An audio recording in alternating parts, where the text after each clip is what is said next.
Hello guys, welcome to my YouTube channel. আজকে আমি কথা বলতে চলেছি সালমান খান এবং রাশমিকা মান্দানা অভিনীত সিকান্দার চলচ্চিত্রটি নিয়ে, যেটি 2025 সালে 30শে মার্চ মুক্তি পেয়েছে। ভিডিওটি না টেনে সম্পূর্ণ দেখবেন।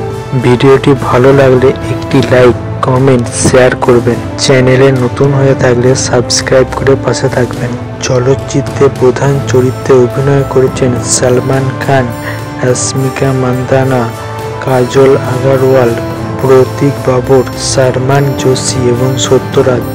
সিকান্দার চলচ্চিত্রে রাজকোটের রাজা সঞ্জয় রাজকোট সালমান খান কে কেন্দ্র করে গল্পটি আবর্তিত হয়েছে। তিনি সিকান্দার নামেও পরিচিত এবং তার প্রজাদের মধ্যে অত্যন্ত জনপ্রিয়।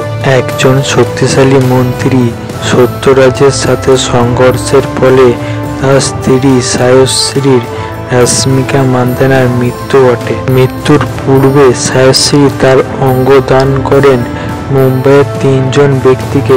একজনকে ফুসফুস, একজনকে হার্ট, একজনকে চোখ। এবং মন্ত্রী সেই ব্যক্তিদের লক্ষ্য করে সঞ্জয়ের মনোবল ভাঙার চেষ্টা করে। সঞ্জয় তাদের রক্ষা করতে এবং তাদের জীবন পরিবর্তন করতে সচেষ্ট হন।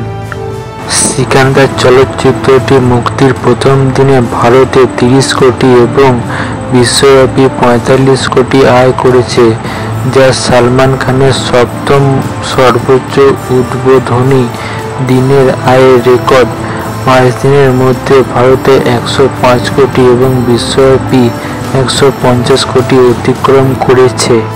Thanks for watching video.